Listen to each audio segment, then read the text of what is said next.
Welcome to Arise with Christ. I'm Carolee Bailey. And I'm Angeli Plojek. We share stories and truths related to the temple. Together with you, our hope is to fortify faith in Jesus Christ and experience joy in covenant keeping.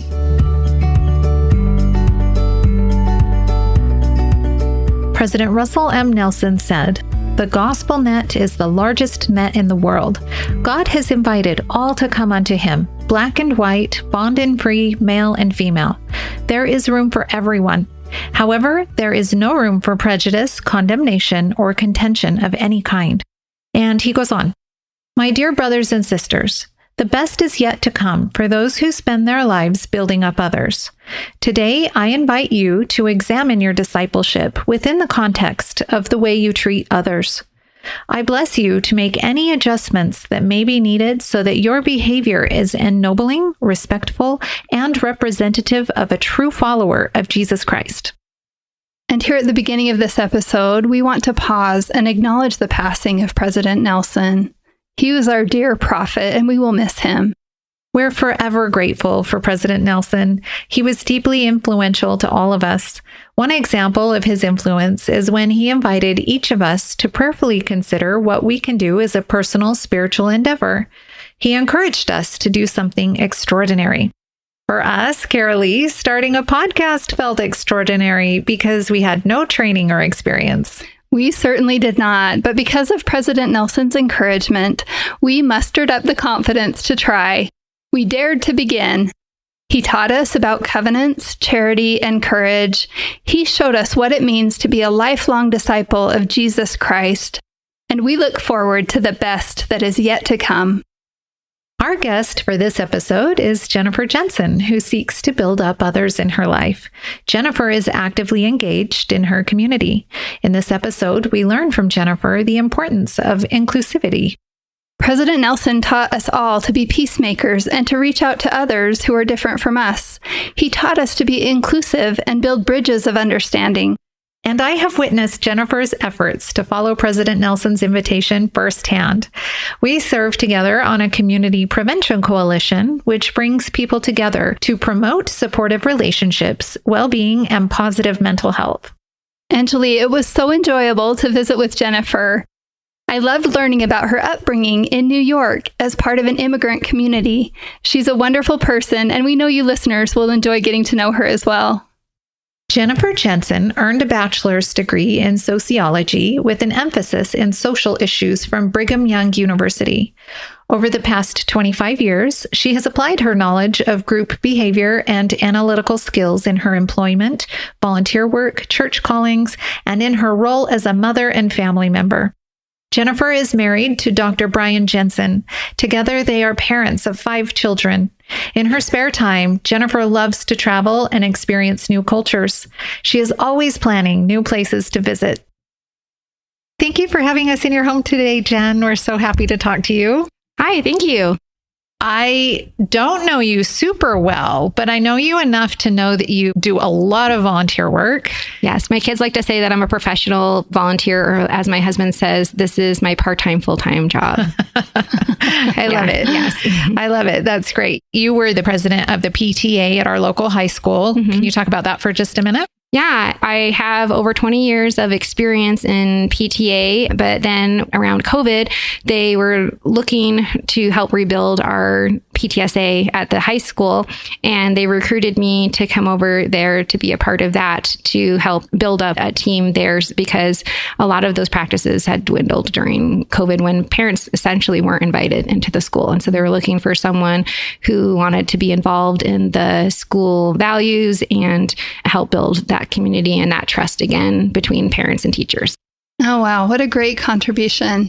What has been your motivation for wanting to be so involved? It's so impressive. Yeah, I kind of feel like it's the pay it forward kind of idea. So my parents loved me and they wanted the best for me, but I come from an immigrant family and my parents didn't know how to help me to be successful. None of my cousins graduated from high school. They either got their GED or didn't have the same opportunities. And I had some really great counselors and I had some great people because I was involved in my high school. I had people who cared about me and wanted to see me successful. And so because of those things that I had been given, I felt like I needed to help give back to my community and to help build up areas. Especially my children went to a Title I junior high, and I spent about 14 years volunteering in that capacity because their needs are just so great. And we have a smaller support group at a Title I school. Where did your family immigrate from? So my dad's family is from Greece. So my dad was first generation. I'm a first generation college student myself. And so that was something where I didn't know how to get into college. I didn't know how to apply for those different things. And I had some really great counselors. So my dad's family is from the island area. It's called the Dodecanese Islands of Kos and Kalymnos in Greece. Wow, that's amazing. What a rich family heritage. Yeah. And you grew up in New York, is that correct? Mm-hmm. Yeah. So I grew up in a village, and it's a village called Ballston Spa, New York. Okay. Mm-hmm. What was that like for you growing up there? My studies background is sociology, that's just something about me. But I love the idea that it takes a village to help grow a child. And I really felt that support growing up. I lived in a community where I was allowed to roam and I was allowed to be free because I always had people looking out for me. I remember one time when I was about 10 years old and it was New York and it was snowing. It was like 4:00 in the afternoon, but it was pitch black outside. And I remember walking along, and my maiden name is Andrea Dacus. And I remember a woman opened her door and she said, "Are you an Andrea Dacus?" And I said, "Yes." And she said, "You've gone too far and you better run because I'm calling your mom." That's amazing. Yeah. And so she knew I had wandered a little far and it wasn't safe for me to be out that late, like in the dark and things like that. And so I just had some really great people who believed in caring for the children in our community. Was it primarily an immigrant community? On one side of the town, there was a lot of Irish immigrants. So like my mom's family comes mostly from Ireland, and we're French Canadian as well on that side, and German. And so she was kind of on the Irish side of town. And on the other side of the town was Italian. And then the people that I grew up with, my best friends, most of them had grandparents who were immigrants. So like I had a friend whose family was Polish. I had a friend who was French. I had a friend who was Italian, many, many Italian friends. I went to school with my cousins and second cousins. So there were a lot of Irish little friends going around town as well. Well, I love how you mentioned the school counselors too. Mm-hmm. Wow. Shout out to them. Mm-hmm, mm-hmm. The school counselors who saw you and saw potential and saw the opportunity to give you an extra hand up to guide you. That's amazing. Yeah. Not only did they see my potential and gave me opportunities within the school for leadership and for growth, they also funded me. So I remember I went in for my calculus AP and we needed to help pay for the exam. So by the time I was 14, I was pretty much financially independent in a lot of ways. And that was just because of my family situation. And so I paid for my own school books. In New York, you pay for review books and things like that. You don't pay school fees in the same sense, but like we have end of year exams called regents.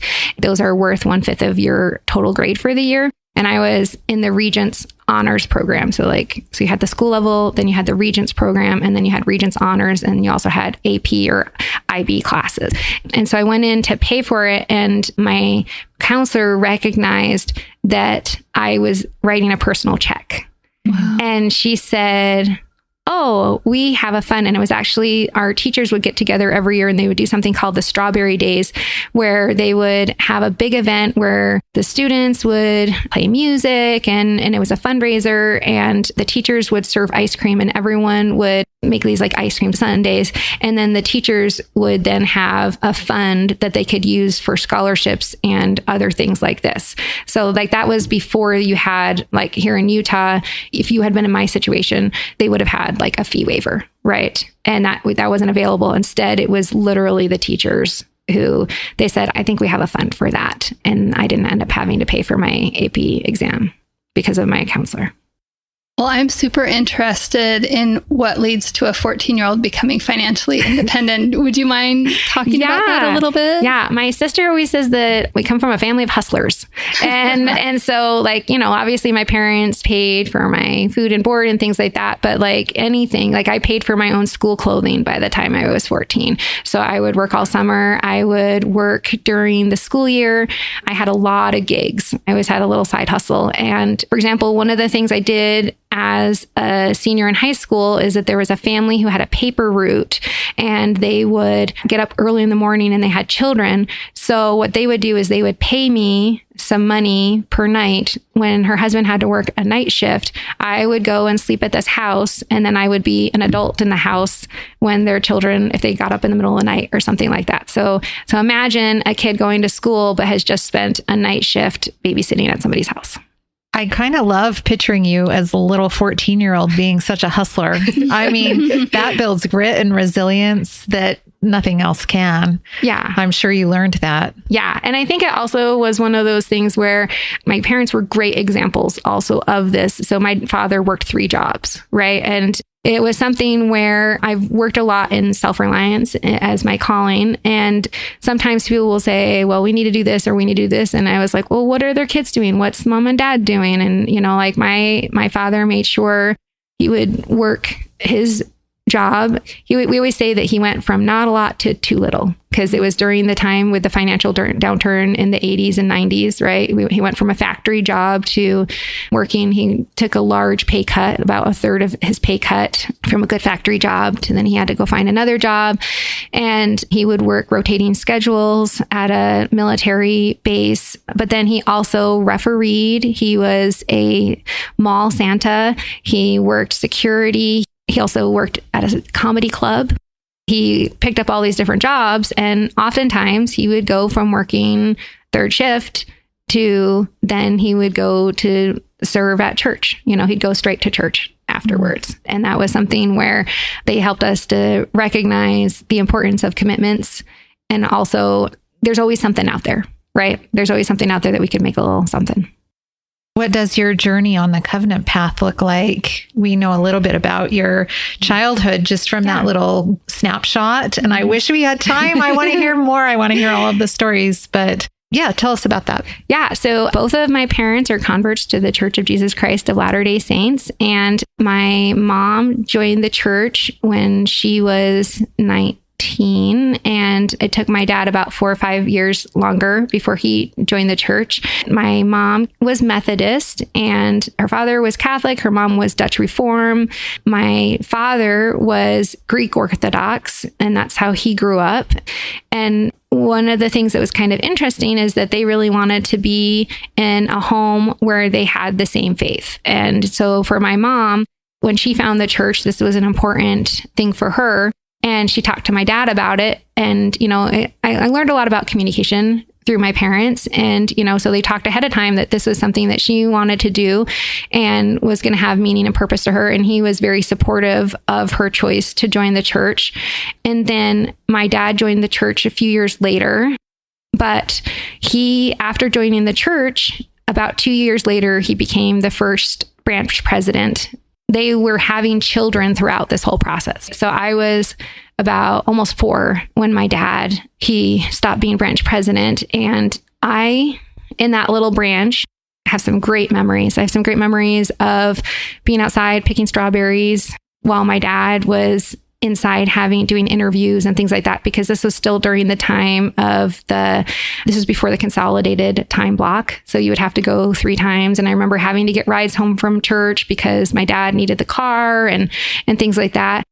We met in a Grange Hall. We met in a fish and game club that had a very important moose that no one was allowed to touch. So that was right behind the pulpit and everything. So my dad's office in the Grange Hall was downstairs in the cellar, which in New York, they have cellars. They don't have basements because of the high water table. So he was downstairs and he said he'd be interviewing people and you'd hear the toilet flush and then you'd see a little bit of a trickle of water down by where all the cellar was and everything. So I have some great memories of the Grange Hall. And I also helped to physically build our ward building where my parents now meet. Back then you had to raise money. So our family would every week make a commitment of how we were going to fundraise, especially during the summertime. We used to assemble kits. We used to, as a little girl, one of my jobs was, if you guys remember alligator shirts from along to the Izod alligator shirts, for sure. My job was to use my little scissors and cut as finely as you could around that alligator so that then it could be sewed, like we'd put them in a little bag or something like that. I remember counting washers and things like that. And so we had to raise money to build our chapel, but then we also could help bring down the cost by doing volunteer hours. And I remember going to the building site and them counting my hours by me going around and picking up things. I was 7 and I was picking up nails and I was trying to help clean up the site. And then they could take those hours to be able to cut down on the cost for doing this building. And I was the second person baptized in our building that I helped create. What an incredible vantage point for viewing the growth of the church in your area. Yeah. And something that was unique to me is I didn't know anyone in my branch who had been a member their entire life. So we were the only members of the church at my school. We had probably 7 high schools that went to our branch. I was a branch most of my life, and I became a ward when we were a little bit older. But one of the things that was really important for me when we talk about the covenant path is, I had this great building opportunity, but I also found that my values were not informed by people who had the culture of the LDS church. So I didn't know anyone who had lived their whole life in the church. And I had to look at the church from the printed materials and the things that I learned on Sunday and help see what my values were. And then I also navigated a school experience where I needed to figure out how I was going to live my values in an area where no one else particularly was living those values, where we had to decide what are my common values. It would be very isolating and very sad if I never made friends.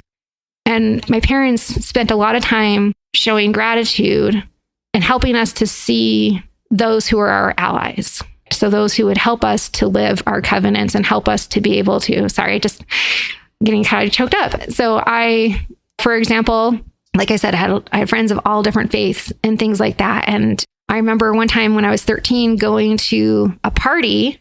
It was a Halloween birthday kind of party. And they wanted to watch this movie, Children of the Corn, which if you guys know, that's a horror movie. And I just remember saying, oh man. And they said, what? And I was like, I have to go home. I have to go home. I can't be here. I can't watch that movie. I have to go home. And that was back when you had videotapes and you had to go get movies at the video store. So this mom had spent money to rent this movie. And that mom said, I'm going to go get a different movie so that you can stay here.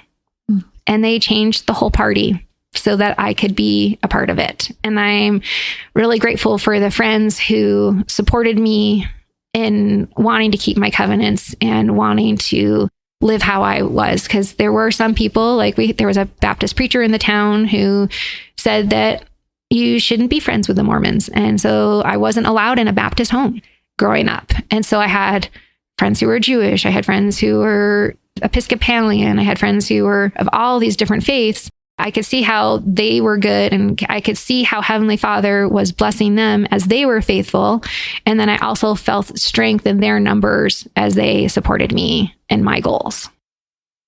I'm interested in how that influence from the various faiths of those that you interacted with and were friends with impacted your growing faith through your teenage years. What did that look like for you? Yeah. So one of the things I loved is we did a lot of sharing. So for example, about the time when I was 8 and being baptized, a lot of my friends were having their first communion, and we would talk about different ways that we were practicing our faiths, right? So we were doing sharing. And then when I was 14 and I was involved in seminary, many of them were taking catechism classes or preparing to have their confirmation. And so when I was really little, where I lived, school would be let out early on Wednesdays so that kids could go to their faith-based classes. Okay, so I lived kind of that. And then I also lived in an area where there were so many people who, there was a lot of changes in my lifetime. So for example, it was just prior to when I was growing up was when they took the Latin out of Mass and they started doing it in English. So I still had people who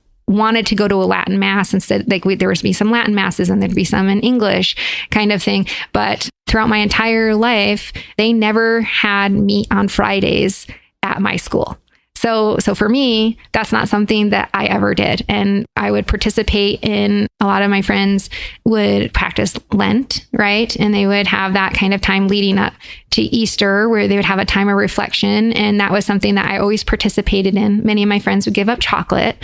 Some of them would give up swearing and me. But it was like one of those things where, again, we would support each other in our goals. Doing those kind of goals, it gave me a great reflection. Like this is a time where I can maybe have a greater repentance, or something like that to help practice that.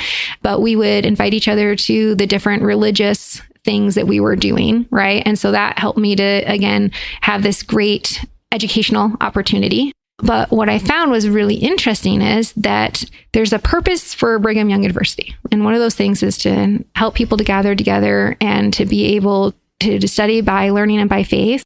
And I was really excited when it was my turn to go to BYU. 2 kids in my family went to BYU. My sister went, and then I went. And I was finally in a place where I was like, okay, everyone here is going to be of the same faith as me. And I had a tremendous culture shock where I was like, this is not how I was raised. Some of the things my body rejected. I thought that I would finally feel like I belonged, because I spent my whole life being different, and that like being a member of the Church of Jesus Christ of Latter-day Saints was part of my identity. My brother in his yearbook, his nickname was Mormon, right? Everyone knew that about us. Everyone would come to us and they would ask us for questions. Again, that was who I was. I had identified as this. And then suddenly I was with this group that was allegedly supposed to be my people, and I didn't feel that way. And it was really difficult on me to reconcile that. The reason why I didn't necessarily feel that way was because I really didn't have anyone like me. And every once in a while, I'd have to I call it like my New York moments, where sometimes I have to just go be around my friends from there. And then it feels like I can relax and I can understand me better and things like that. And so just trying to understand and figure out what are things that are our beliefs? What are some things that are our traditions? What is it where Heavenly Father wants us to be? And how do I find my place in this worldwide faith? Hearing about your relationships with your friends in New York and supporting one another just makes my heart so happy. That I feel like is the goal. That's what our prophet has been asking us to do. And we can rely on so many wonderful people in this world to find strength and connection and support. And so when you see the influence of our cultural practices sometimes versus our doctrine of the gospel of Jesus Christ, and maybe that doesn't feel always in total alignment. Do you have any suggestions? You're a sociologist. You've studied inclusion and diversity. What do you feel like we can do to overcome some of those traditions versus really living the gospel of Jesus Christ? Yeah. So I think one of the things that helps a lot is recently in where we live in Orem, they've done a lot of restructuring of stakes, right? So diversity can bring dynamic growth. In my studies, what I found is people who have a greater diversity, especially having what they call 2D diversity, where you might have some inherited diversity, but then you also have a diversity of mindset. So we sometimes call that an acquired diversity. So you can find that where, for example, people who go out and serve missions, right? So it might be that you grew up in Utah, but then you might serve a mission where you're going to some place like Brazil. And then you can gain experiences there to help you to have a love and appreciation for someone from a different culture by having more dynamic growth in an area. So for example, when they changed our boundaries, we brought in some more apartments into our stake. And by having that, our ward went from being like kind of this core area of people who've known each other for 30 years to having some dynamic growth. Another way that you can gain different experiences is by reaching out and serving underserved populations. A lot of people do here in the Utah area. They've encouraged us to serve a mission locally before going on a mission as a couple. And by doing that, you can help open your eyes and be able to be exposed to some new areas and things like that. I'll just give some examples of acquired versus inherited diversity. So I like to say I have a child with asthma, and this kid knows what it feels like to have an asthma attack. They know what it's like with their throat closing up. They know what the aftermaths are, things like that. They know what it's like to use an inhaler, right? I am a parent of someone with asthma.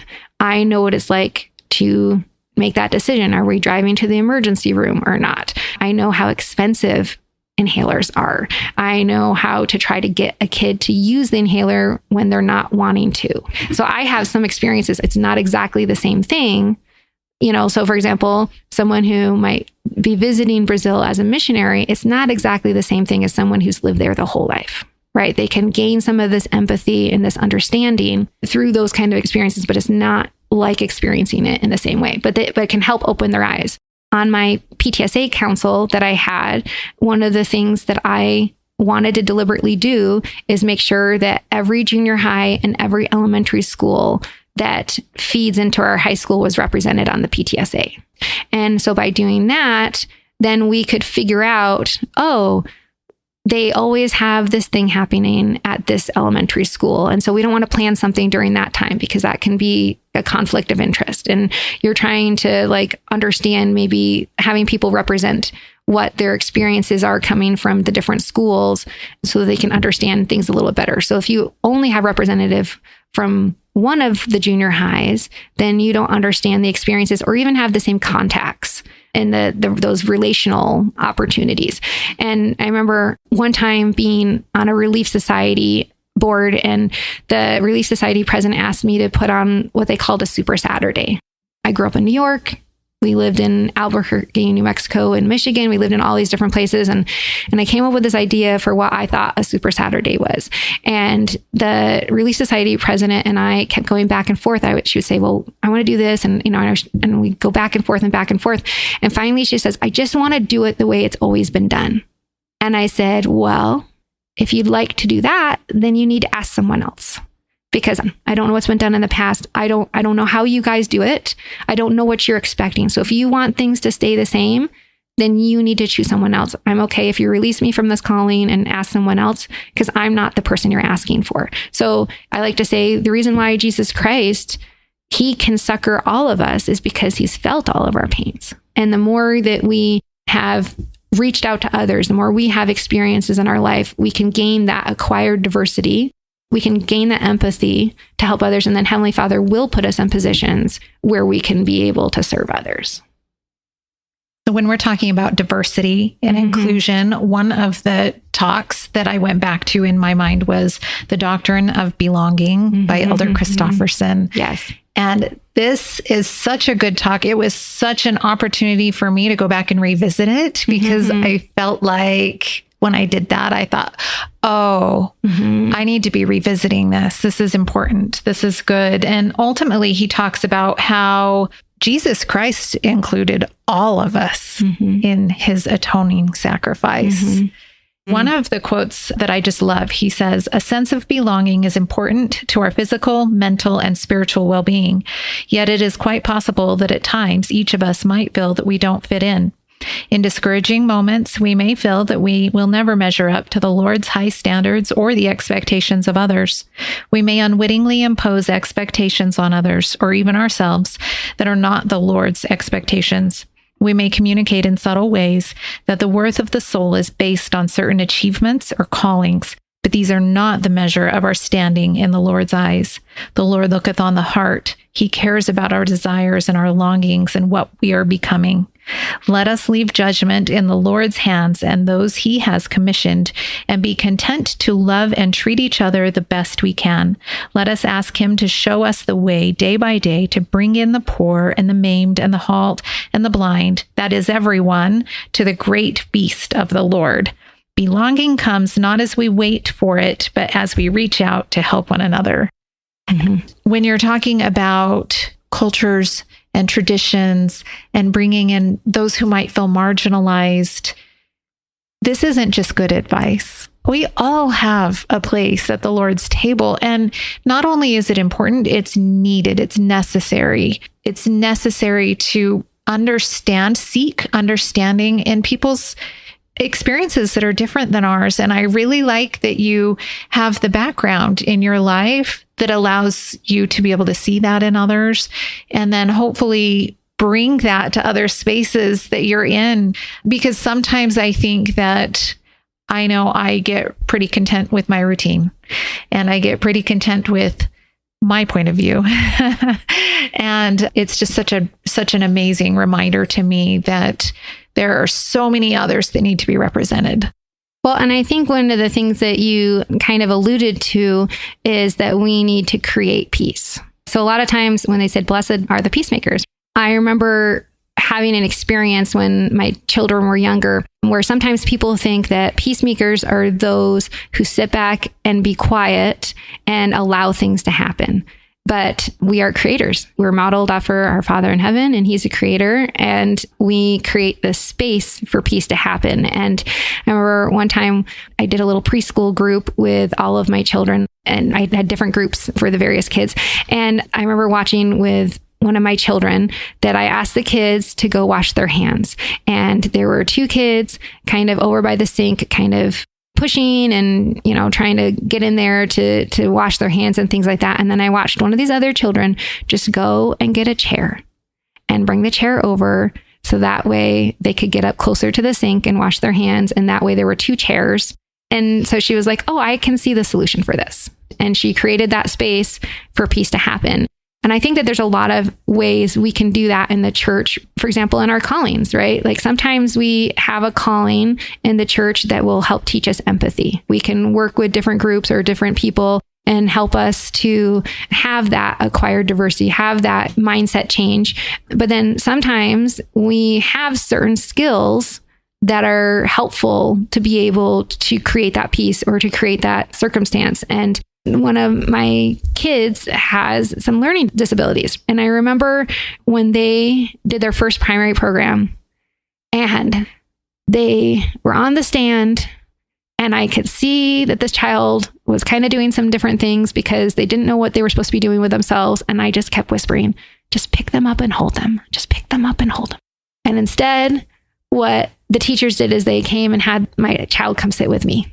So rather than participating in the primary program, they watched from my lap. But then fast forward a few years, and there was another circumstance for this child, and the primary felt inspired to have a teacher who had a master's degree in special education be my child's primary teacher. And I think what that volunteer might have been thinking is like, oh, I deal with kids all day long.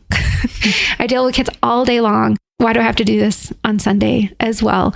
But what they might not have known is that there was a mom who was praying to feel like their child could be able to participate in church and to feel like that they had a place. And this woman helped to teach me some skills and dispositions to be able to say, oh, here are some ways that I can help my child to better interact at church. Because I had been working with the school in the same ways that we need to, like a lot of the same learning things that we experience at school can also be applied to primary. And, like helping my child to be able to be on the front row so that they can be closer to the action, helping them to know when things are about to happen, just a gentle touch on the shoulder to let them know, oh, someone's teaching now. And so rather than feeling like church was a hard place, it was a nicer place for my child to feel like they could too participate at church. Thank you for sharing that tender story about your child. What a gift that the skills and education that sister had acquired were applicable in her calling and could be a blessing to you and your family. Mm-hmm. That's really beautiful. part of the Lord's storehouse. As you were speaking about peacemaking, I just thought of President Nelson's talk, and I just wanted to interject a little bit from his talk, Peacemakers Needed. He said, the Savior's message is clear. His true disciples build, lift, encourage, persuade, and inspire. No matter how difficult the situation, true disciples of Jesus Christ are peacemakers. One of the best ways we can honor the Savior is to become a peacemaker. Yeah, he also says that we need to build bridges of understanding. Yes. And how wonderful that that primary teacher helped build a bridge of understanding for you and shared skills that could benefit you and your child going forward too. Yeah, I think that there's a lot of times in the church where we might see a need, but not understand how to fill that need. And there's a lot of well-meaning people, and I want to honor that, right? We're all volunteers. I just know that when prayerful leaders look out and say, how can we help strengthen this families, then they can be inspired also to find those volunteers and to find, like you said, the Lord's storehouse of talents, that when they show that kind of concern, that they can find it. I love this article that I found from the Ensign from 2019. It's called, How Can We Create a Culture of Inclusion at Church? They gave a bullet point list, and some of the ideas are, don't always sit by the same people. Look past people's outward appearances to see the true person. Include others in conversations. Invite others to be part of your life. You can include them in activities you're already planning. Find and build on common interests, that idea of being a builder. Don't withhold friendship just because someone doesn't meet your expectations. And when you see something unique about a person, be interested in that instead of glossing over it or avoiding it. And express love and offer compliments. Take time to think about what it really means. This one I think was my favorite of this list. It says, take time to think about what it really means when we say the church is for everyone, no matter their differences. How can we make this a reality? What does it really mean if the church is for everyone? What does that look like? How do we apply that? Mm-hmm. And it's one of those things where our goal is Zion. So a Zion-like people where there are no poor among us, right? And I know that often when you talk to people, they might not be able to know how to build it, but they know what it feels like.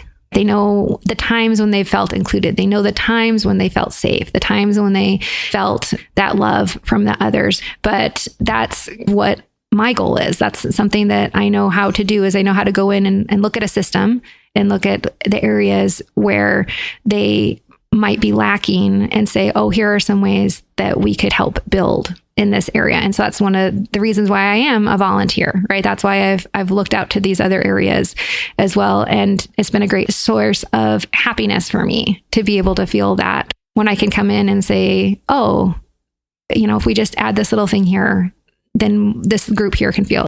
I teach a lecture. I've done it for about 6 or 7 years for the Brigham Young Engineering College. My husband was involved with the capstone program. And one of the things that sometimes people look at diversity and they feel like it's kind of a trigger word. And the goal is not diversity. The goal is inclusion and belonging. That's what it is. So diversity exists, but our goal is, how can we help those around us to feel that sense of belonging? And so a lot of times we can just stop and think a little, like, for example, again, it's often applying our own empathy. I was thinking of a friend one time when her father passed away, and I made her a bag of snacks for her children.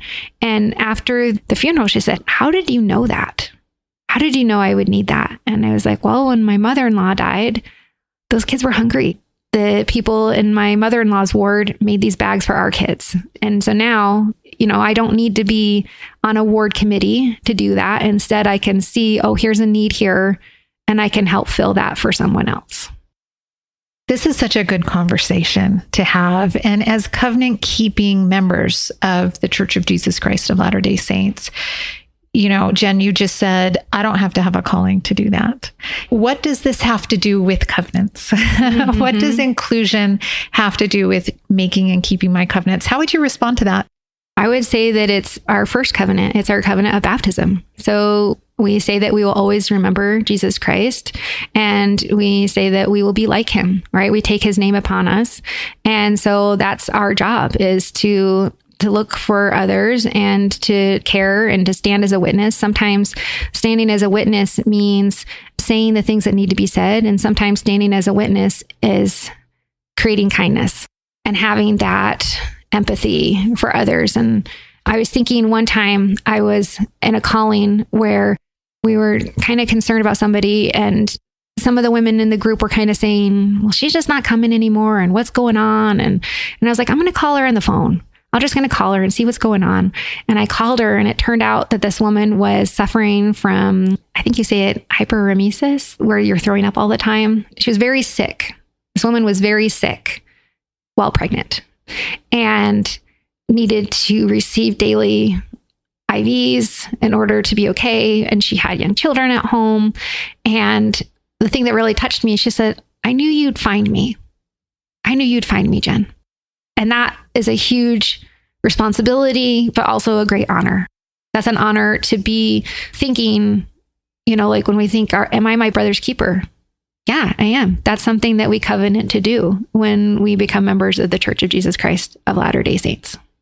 Speaking of covenants, will you tell us about your covenant-making journey? Particularly, when did you go to the temple and receive your endowment, and what was that experience like for you? Oh, yeah. So I was baptized at 8. And then, so I lived in upstate New York, which means when I was born, they had just built the Washington, D.C. temple. Prior to that, our closest temple was Utah. So when my parents were married, they were married outside of the temple, and then they drove 4 days out to Utah to be sealed in the temple. And so that was one of the first photos that I have of our family, is getting to have that opportunity. Then I was baptized at 8. But again, Washington, D.C. was our closest temple, which is about an 8-hour drive for us. And my parents were called to be temple workers when I was in high school. And so they went down 4 times a year and worked for a weekend, and they would stay in a hotel to be able to be temple workers. And so my parents had this great desire and love of the temple that they instilled in our family. In fact, for my dad, he went through many, many different missionaries, and he had a friend. My mom's home teacher was in the bishopric where he was serving in the military. And he brought my dad to the Hawaii temple because my dad was serving in Hawaii. And he said, you have this really nice wife here, Mike. And my dad said, yeah. And he says, you want to keep her? And my dad said, yeah. And he said, well, this is where you have to go so that you can become an eternal family.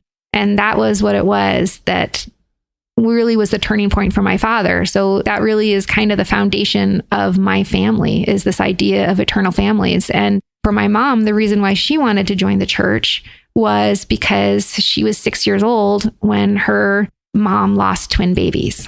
And she remembers her mom going to the hospital, excited for her mom to have little babies in her house. And then her mom was never the same after that, and the loss that she felt of her brothers. And she spent most of her life carrying that. And I got to be with my mom when she was sealed to her baby brothers after my grandfather passed away, and my mom was able to be sealed to her family. But a lot of that is the idea of eternal families is why our family is here. In the Greek Orthodox Church, they believe they and the Catholics derive from Jesus Christ. But my dad understood that there had to be a restoration and that they couldn't have the keys without this. And that's why my dad was willing to change, is because he wanted to have this eternal family.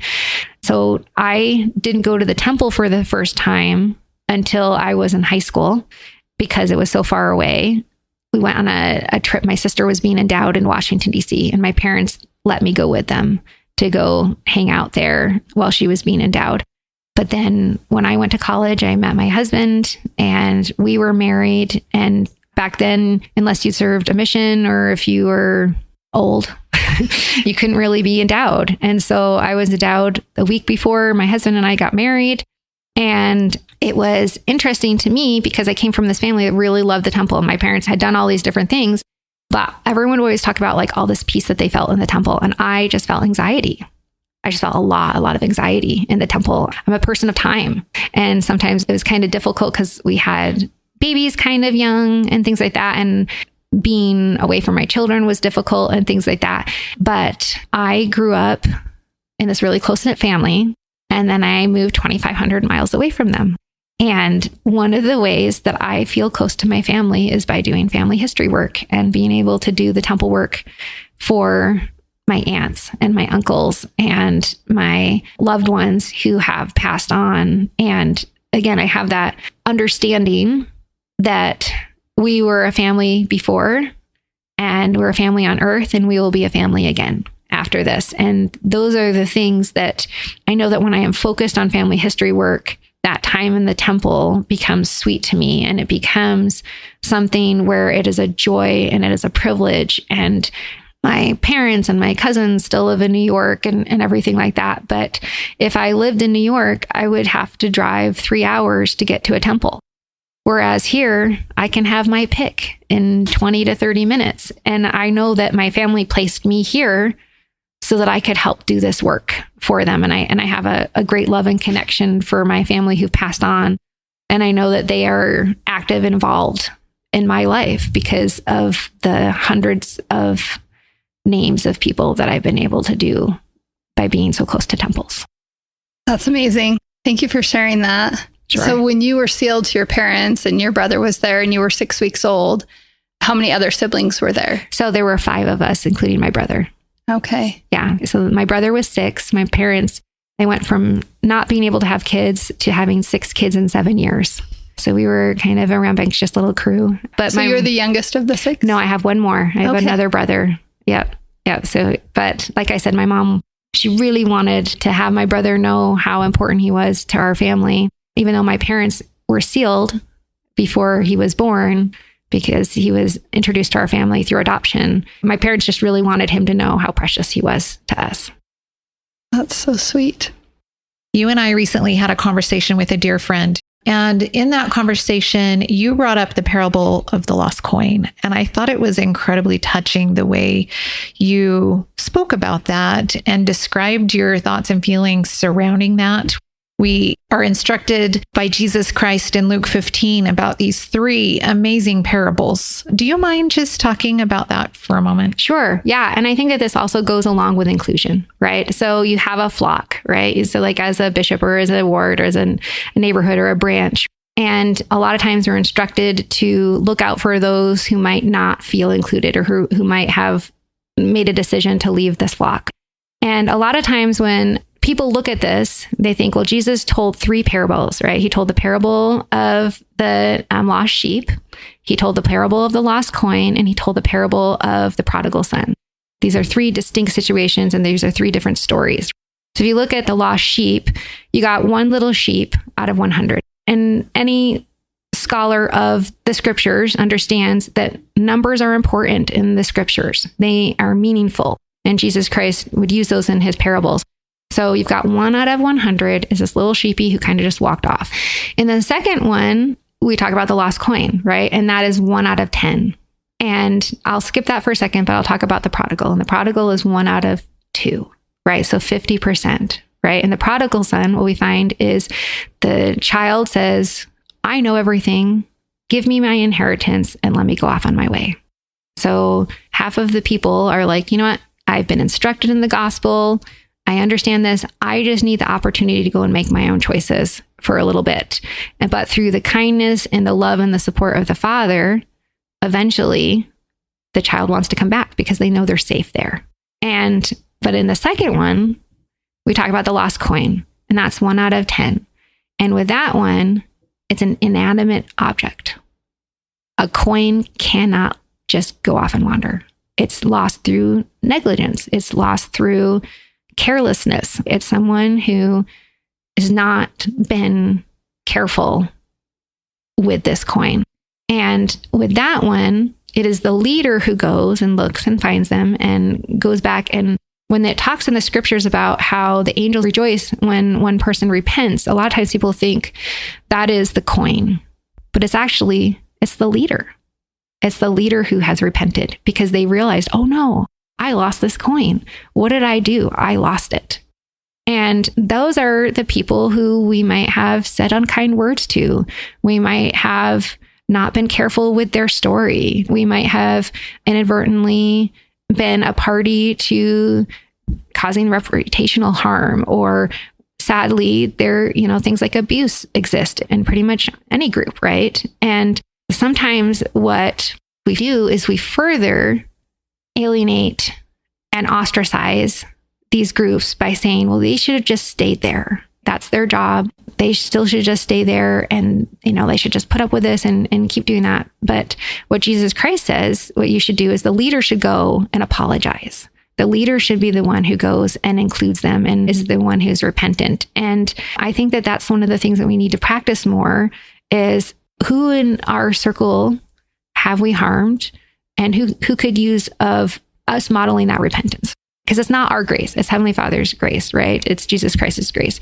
But instead of just saying, well, they just need to get good and be better, we need to be better, and we need to be the ones who are reaching out and doing those things. But we spend so much time in our ward councils and in our leadership meetings and things like that, searching after these little sheep, and we're not spending as much time understanding these other areas when that's just 1 out of 100, right? We're putting so much of our focused time on this area when we could be broadening our understanding, and also not just that, but also trying to understand better, okay, who is this person?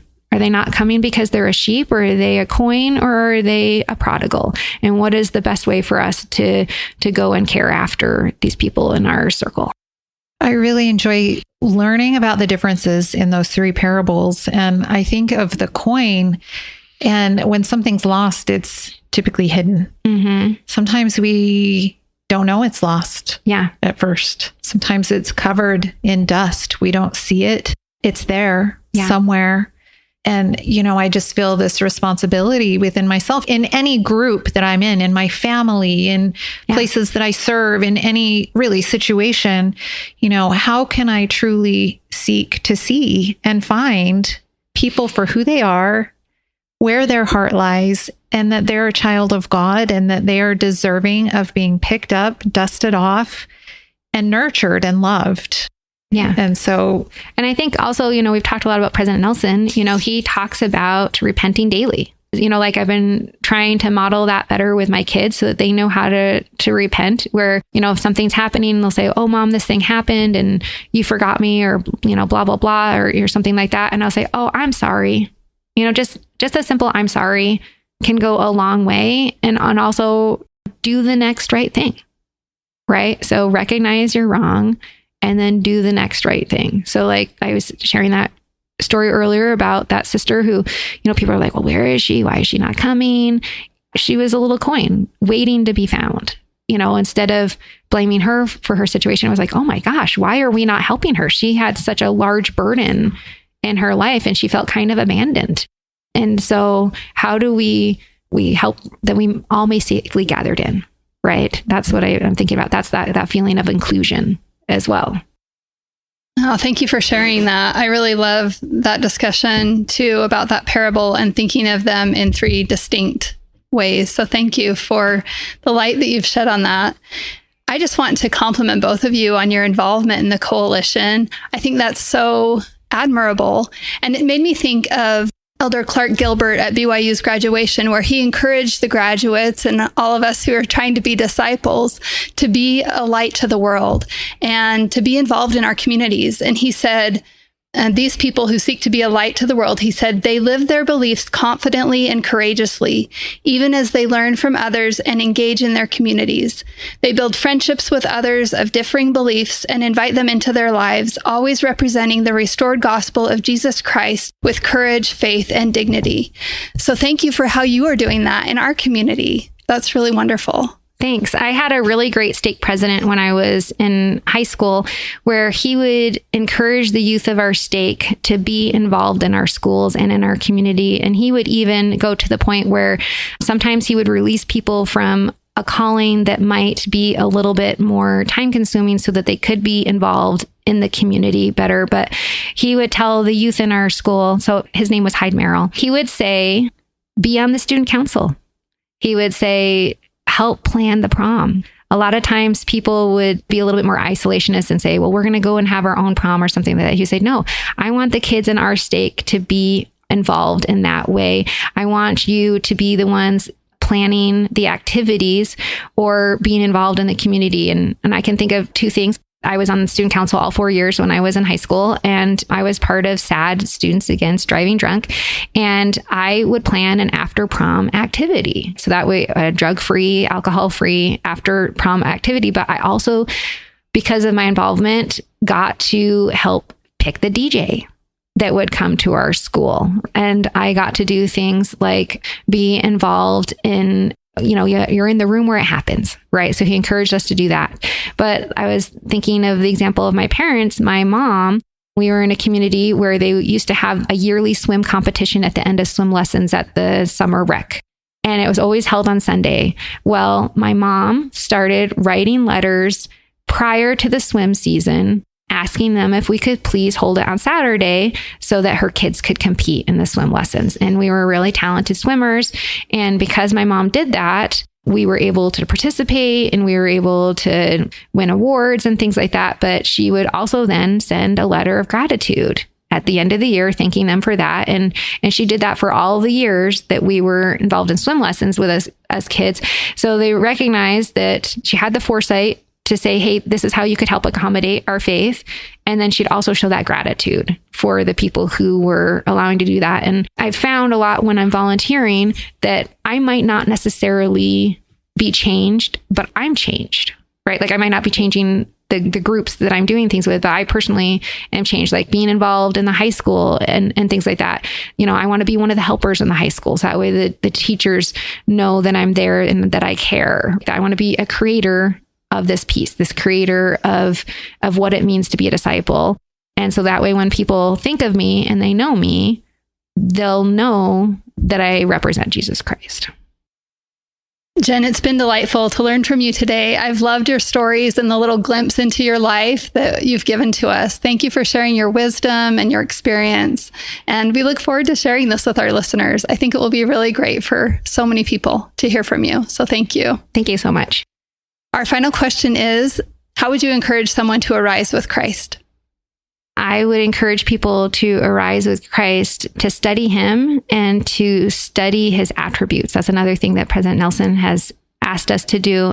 The more that we spend time learning about him, the more that we want to become like him. And so doing the things that he did, having compassion, or, because he'll say, my bowels are filled with mercy. So that when we learn that, we can help develop those attributes, then we can become more like him. We're so glad you joined us today. Arise with Christ is all about connecting with others and growing in faith. Please subscribe, leave a review, and share this episode with someone who could benefit from it. Your support really means the world to us. Follow us on Instagram at arise.with.christ for inspiration and community.